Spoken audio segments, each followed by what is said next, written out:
This is a woke Disney move, dude. It's totally woke Disney. Yeah. I'm going to read you this little thing. Well, yeah. Disney announced in 2020 that Splash Mountain would be transformed into Tiano's Bayou Adventure. Now, if you know anything about Splash Mountain, there's a couple of characters that they have, Brer Rabbit and Brer something else there. They're from the 1946 Disney film Song of the South, which they say has racist stereotypes. Okay.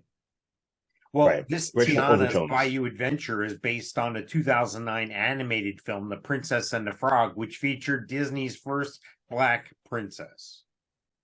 So they're removing something that somebody has said is racist, and they're put something else of that. See, that's the most racist thing you can do, if you ask me. Right. Do something because of someone's skin color. And by the way, did you read the news out of San Francisco? No. San Francisco residents who are, this is proposed, this has been passed by their council or whatever. If you're a resident of San Francisco and you're dark skinned, you're African American, you get a check for $5 million. Okay. Reparations from slavery. So here's what I'm going to do. Check this out, Mike. If I can go get my wiener cut off and now I'm a chick, I can say I'm black and I can move to San Francisco and get a $5 million check. Why can't I just claim to be black? Are you going to question? You can't question my gender. Can you question my race? No.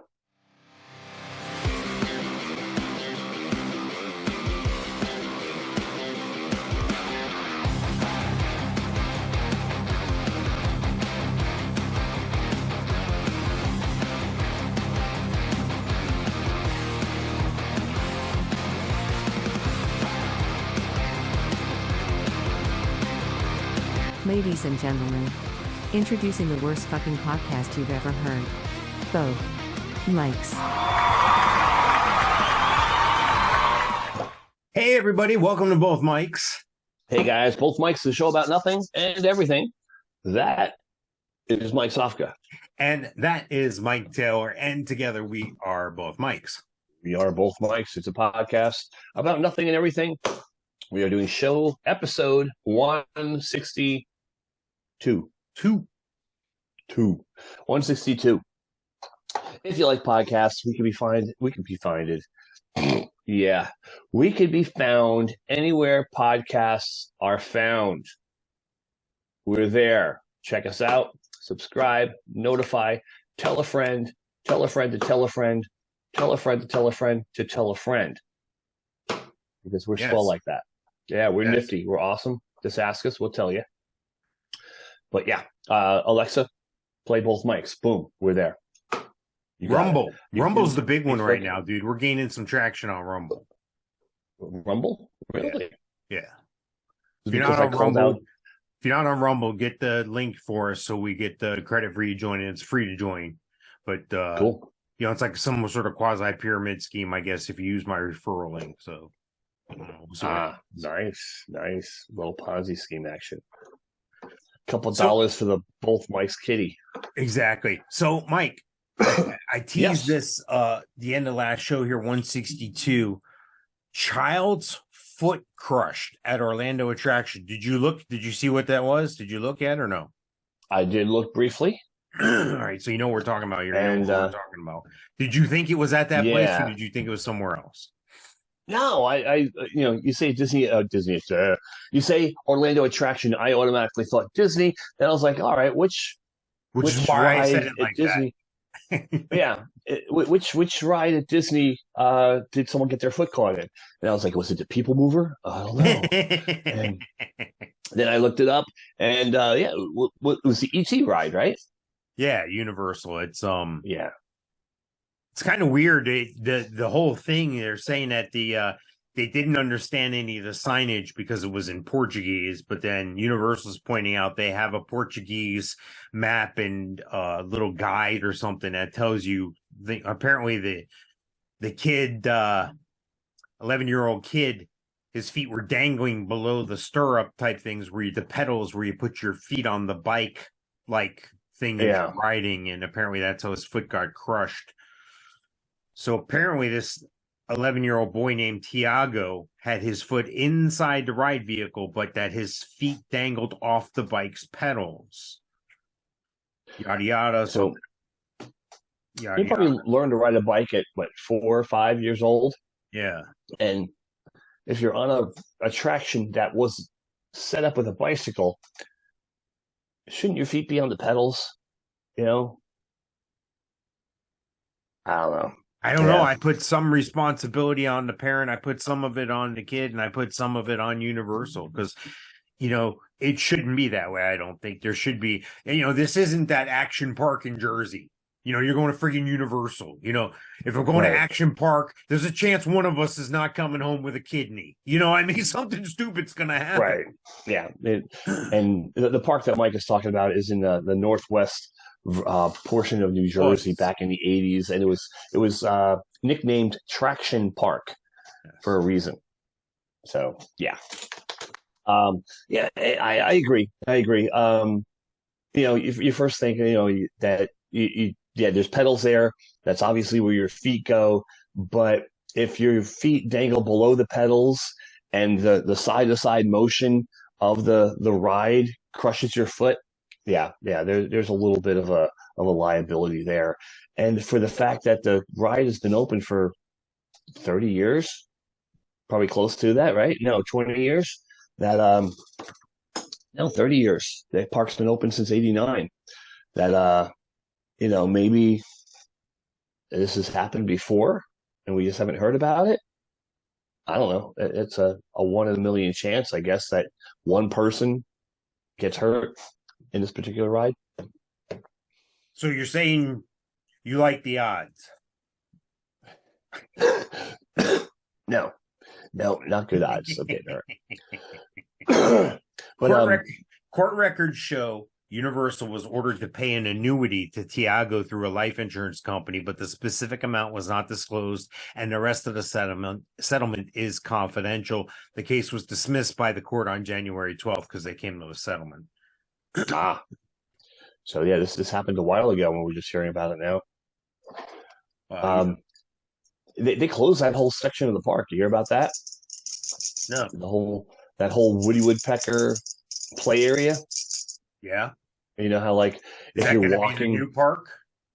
I don't know. They're going to obviously add something new, but when you turn around that corner, you got the animal show on the left, you got ET on the right, and you keep walking. That whole section down there, that Woody Woodpecker play zone is all closed down this past week. I think Tuesday or Monday. They walled it up.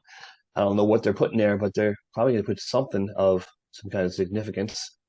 It's a big area. That's over where the old Hard Rock Cafe used to be. Mardi Gras is coming around there, so if you have a pass, Mardi Gras is a good way to catch some shows. I think they have 8-9 weeks of shows. I think I'm gonna probably go to 2 shows. I think I'm gonna go to see Three Doors Down and Goo Goo Dolls are there one night, I think. Yeah, that's the only 2 acts that I recognized as being bands. Yeah, otherwise, why, I'm not going to see. Now, I will go to see people that I wouldn't normally go to see because I have a pass and it's free and I can go and it's complimentary. Yeah, it's almost like one of those when you go to a festival or you go to see your favorite band and another band you wanted to see is opening up and it's like a bonus, yeah. With when I had to pass to Universal, I actually saw Taylor Hicks. Well, you only did that because you were probably working that day. If you weren't working, you probably wouldn't have made the trip. We went to Mardi Gras, and he just happened to be the band, in quote marks, the band playing that night. Also saw LL Cool J. Yes. And I would never go see LL Cool J. I didn't peg you for an LL Cool J guy, Mike. I had no. And I was definitely scoring points for the lady I was with. Was she a little bit more darkly complected than you are? Or? No, not at all. Oh, she just liked that type of music? That day, I guess, yeah. That day. So sticking with theme parks here. Sorry to cut you off there. Sorry. That's right. Last chance to ride Splash Mountain. It's closing. This week, right? Yep. Yep. Yeah, good ride, fun ride, 11 minutes long. I remember when that opened. We rode it in Disneyland in 1990, and they hadn't even built it in Orlando yet. And essentially, the same ride, just they just made a mirror version of it here in Orlando. This is a And I total think it woke. opened. This is a woke Disney move, dude. It's totally woke Disney. Yeah. I'm gonna read you this little thing. So, yeah. Disney announced in 2020 that Splash Mountain would be transformed into Tiano's Bayou Adventure. Now, if you know anything about Splash Mountain, there's a couple of characters that they have, Brer Rabbit and Brer something else there. They're from the 1946 Disney film Song of the South, which they say has racist stereotypes. Okay. Well, Right. this Racial Tiana's overtones. Bayou Adventure is based on the 2009 animated film The Princess and the Frog, which featured Disney's first black princess. So they're removing something that somebody has said is racist, and they're put something else of that. See, that's the most racist thing you can do, if you ask me. Right. Do something because of someone's skin color. And by the way, did you read the news out of San Francisco? No. San Francisco residents who are, this is proposed, this has been passed by their council or whatever. If you're a resident of San Francisco and you're dark skinned, you're African American, you get a check for $5 million. Okay. Reparations from slavery. So here's what I'm going to do. Check this out, Mike. If I can go get my wiener cut off and now I'm a chick, I can say I'm black and I can move to San Francisco and get a $5 million check. Why can't I just claim to be black? Are you going to question? You can't question my gender. Can you question my race? No. I'm just saying. Think about it, dude. Oh, you're Googling me real quick? Is that real? Yeah, it sounds fishy, Mike. It's real, dude. San Francisco, buddy. Shithole of America. In San Fran. Now, whichever mainstream search engine you're using there may tamp it down a bit. You may not see it right away, but I think you will. Here, let me Google it. San Francisco reparations 2023. How about that? Let's go right there. Here we go. First thing. It's on CNN on MSN.com. San Francisco Reparations Committee proposes $5 million payment to each black resident. Proposes. So is it a done deal? Well, they've put their pitch in, and they're getting all your tax money from Uncle Joe, the big guy.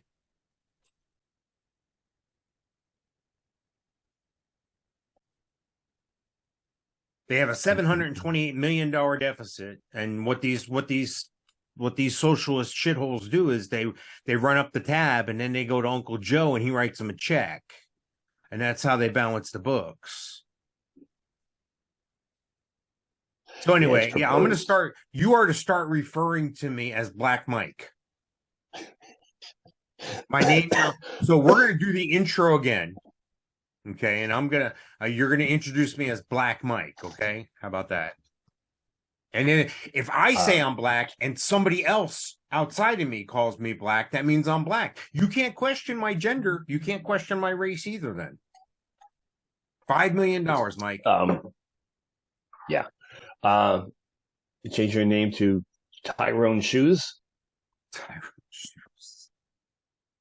No.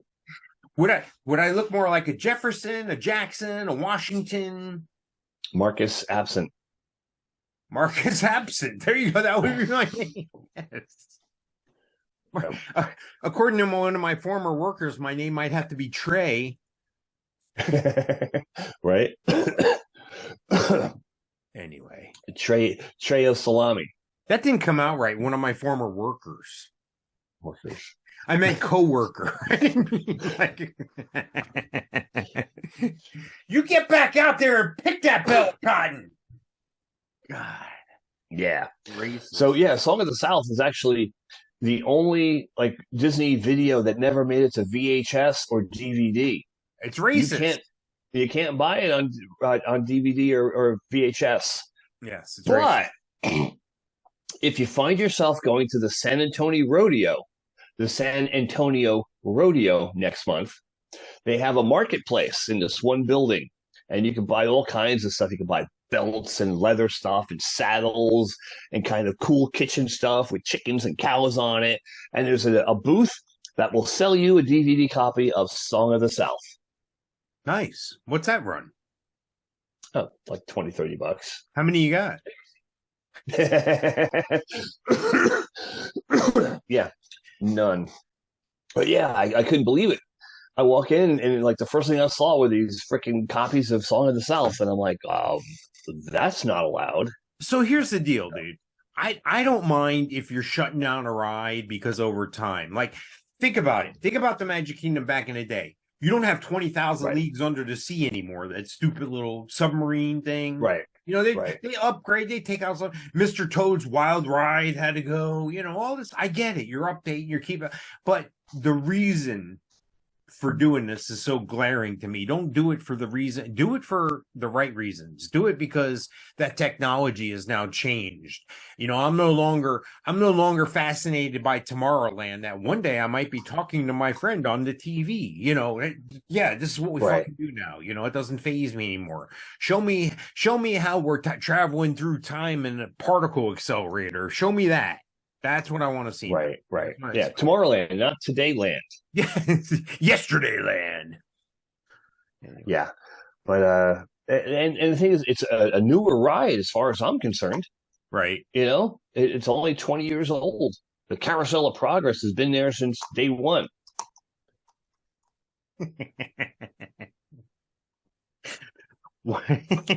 That's like when I was a toddler.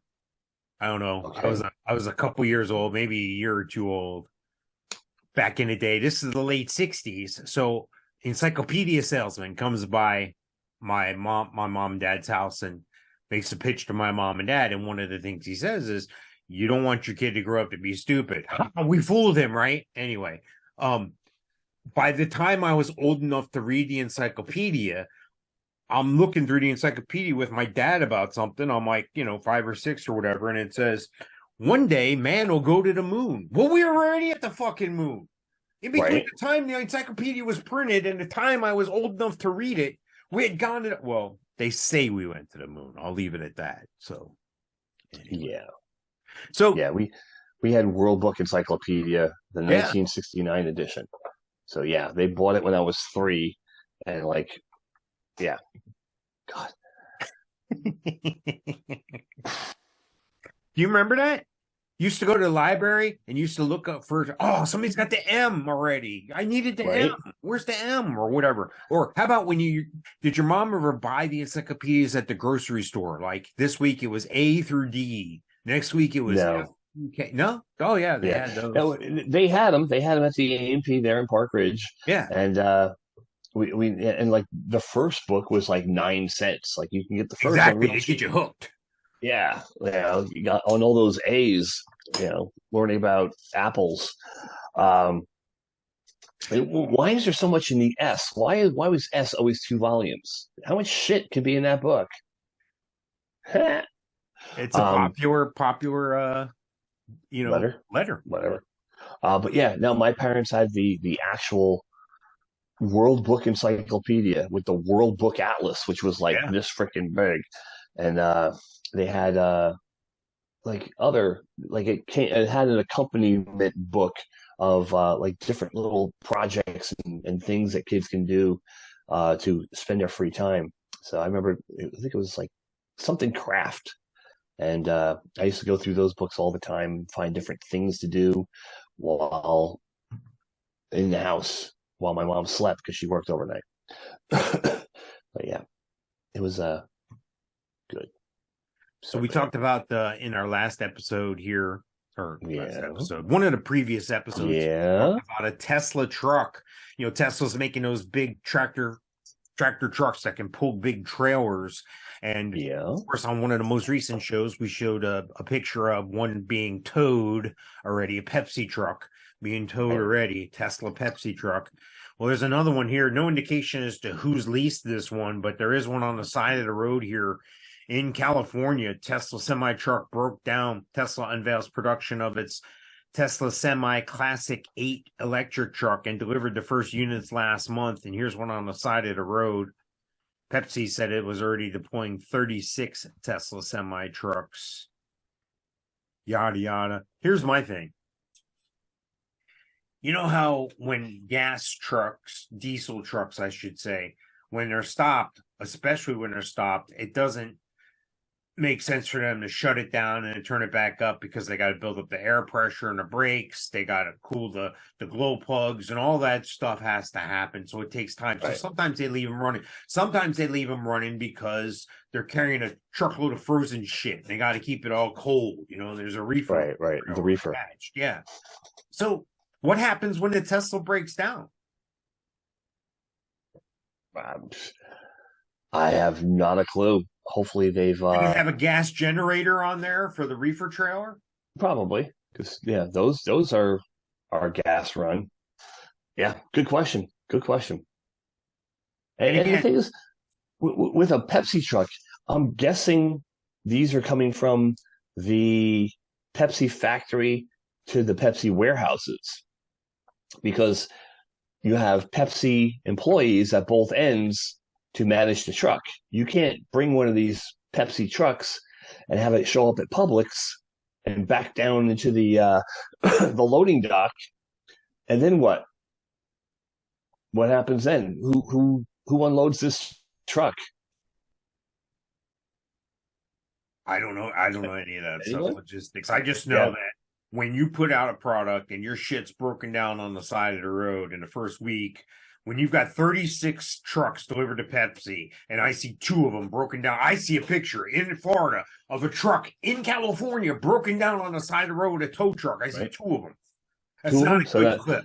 6% of your fleet. Yeah, that's crazy. That's crazy. Here's the, and again, I'll give it away, make the trailers until we get a roadway that will recharge the vehicle. Remember when you were a kid, you had that little slot car racing track? My boys have one. That car would haul ass on that slot car track, but you take it off there, it don't move too well over the carpet or nothing, Right. Well, that's what they need to put in the interstate system. They need to put a system where it constantly charges the car. Think about it. You can go more than 200 miles because the car is constantly charging as you're driving. Same thing with the trailers. Let's take the trailers and make the sides and the tops of the trailers fucking solar panels that are charging the fucking truck. I mean, I don't know, Mike. I'm just some dumbass in Florida over here, but why aren't we doing this already? Well, I never figured out why, if you have an alternator on a gas-powered car that recharges a battery, why don't you have an alternator or a generator that is connected to anything in a Tesla to recharge it? I don't get it. It might not charge it to 100%, but heck, you might get an extra 100 miles out of it in your 300-mile journey. Yeah, crazy. I don't get it. There was a video I saw this week online somewhere, and a guy had one of those Hummer vehicles, and Hummer has the electric vehicles. It took like 2 years to get one. Guy got one. He's in a place in this country where there's a lot of snow on the ground. There's snow in the background. It's parked in his driveway, and he didn't yet have the right, like the whole electrical thing put in. The high speed one or when it's higher speed. So he's gone through a regular wall outlet. When you plug in, the dash will light up, and much like some other battery operated things that you might use, like a phone or what have you, it's going to tell you, it could tell you 2 hours to full charge or whatever, 18% done or whatever. Guess how long it told him it would have to wait? He'd have to wait for charging his Hummer on a regular outlet at his house in the frozen cold weather. It's probably something ridiculous, but I'll say 20 hours. 5 days. 5 days, dude. I can't make this shit up, dude. And that's going to give him a range of 200 miles, dude. Are you serious? Are you fucking serious? No. Stop with the gas. You're killing my kids. And just stop already. Al Gore's been preaching the same shit for how long? Money. It ain't happening. It's all bullshit. It's a money grab, people. I have proven it scientifically on this show with a big cup of ice and water, showing you that when all the ice melts, the cup isn't going to overflow. The seas aren't going to rise, and these coastal communities are no longer going to exist because they're going to be flooded out. That's not going to happen. It's fucking science. Remember not long ago with the C-19, it was follow the science, follow the science. I'm following the fucking science here. You can't have it both ways, people. No? You're still wrong with the ice water. I'm still what? You're still wrong with the ice water. I am not. You are. Overflow, dude. I didn't say it would overflow. It'll be higher. No, the water won't rise. If all the icebergs melt, Mike, in the North Pole, at the north and the south, okay? Right. If all the icebergs, if all those sheets of ice melted, you're saying the seas are going to rise? Yes. Mike, it's about displacement. Right. The weight is already accounted for in the water because most of what is in the water you can't see. 90% of the iceberg is below the water. So there's the 10% of the water that is above the sea will melt and becomes the sea, and raise that water that's above will melt and make the seas rise. The same way it'll do with the glass of water. It does not. If I take this cup and I fill it with ice, and I have 10% of the ice showing at the top, the other 90% are in the cup, and I fill the cup to the brim with water, and I sit it there. As the ice melts, you're saying that the cup will overflow. Where's this extra water coming from? Is the ice above the brim of the cup? Yes, 10% of it's above the brim, just like an iceberg. Yeah. It'll overflow. By that 10%. Yeah. That 10% that's above the lip of the water will melt. Okay, here's some part of the water. This is where I get people to watch future episodes that we haven't even done yet, okay? Because in the next 4 shows, I'm going to redo this demonstration again. I'm going to show everybody. I'm going to fill up a cup of ice. 10% of the ice is going to be above the lip of the glass. Then I'm going to take the glass, I'm going to fill it with water, and I'm going to sit it here. And if you're right, if climate change does exist, Mike, because I know you're a big global warming guy, if climate change does exist, that cup is going to magically overflow. This makes as much sense as my sister when she was in kindergarten. She wouldn't drink her milk because they didn't have chocolate milk. They only had what she called vanilla milk, which was the white milk. And she didn't like Why so racist? I know, right? So the teacher sent home a note to my mom saying that she was having trouble with Donna drinking her milk at snack time. Could she talk to her? And Donna told my mom, and she told the teacher that she was drinking it as fast as she could. It just kept filling back up. So this is the same thing, dude. You can't magically add water from another source somewhere. It's not now, if it was raining at the time and it rained right in the cup, that would be adding more content into the cup. But through displacement, that 10% is already accounted for in the weight of the cup. It's just the molecules are going to change. They're going to move faster because now through chemistry, follow the science, through chemistry, those molecules are going to move faster, changing that solid, which is frozen, into a liquid. It's not going to get bigger.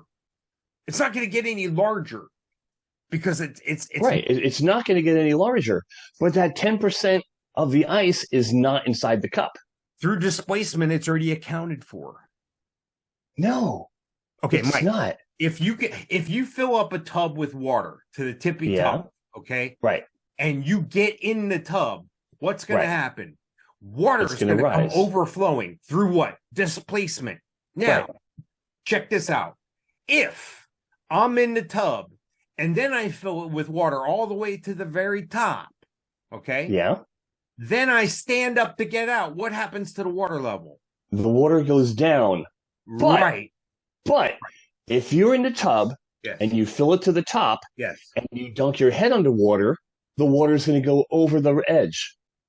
Only because that theory of displacement there doesn't come through because your bottom is sitting on a solid surface. You're not truly floating in the tub. If you were truly floating in the tub, much like a swimming pool, if I'm in a swimming pool and my feet aren't touching the bottom, and then I put my head under, the water level doesn't rise.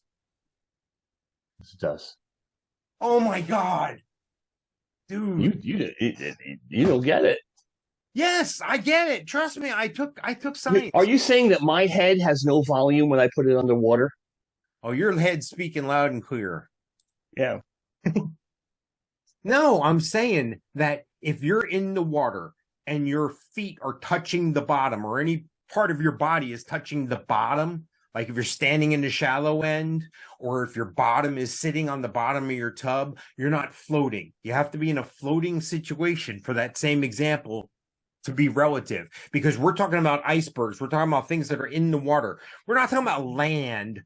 One of these liberal idiots, they said that they were worried that one of the islands they were representing was going to tip over because too many people were coming there. That's the same people who are pushing the climate change shit, dude. You're on the wrong side. I'm trying to tell you. Fear global warming. Fear it. Anyway, we're out of time, dude. Wow. I didn't even get to the last story here. The last story I want to talk about. Roomba. Yeah. You have one of those robot vacuums? Yeah. This Roomba, somebody that works for Roomba, apparently they have a way to download or upload a camera in your Roomba so I can identify things, and they do these spot checks or whatever to see items or what have you. Somebody released Roomba pictures. One of them's a lady on a toilet. So your Roomba might be taking pictures and being uploaded to the internet. Yeah, mine's not that fancy. Is it a Roomba name or what is it? The shark? It's a shark. That's what we have too. Yeah, it was a little cheaper. It's good, and it does a great job of smearing dog shit all over the house. Exactly. All right. Thank you for watching 162. Yeah. Make sure you come back for 163, 4, 5, 6. Make sure you come back for that series of shows, because I'm going to show you through science. I'm going to disprove your global warming and climate change. You got to get a clear glass. Yes. A Sharpie. Yes. Ice and water.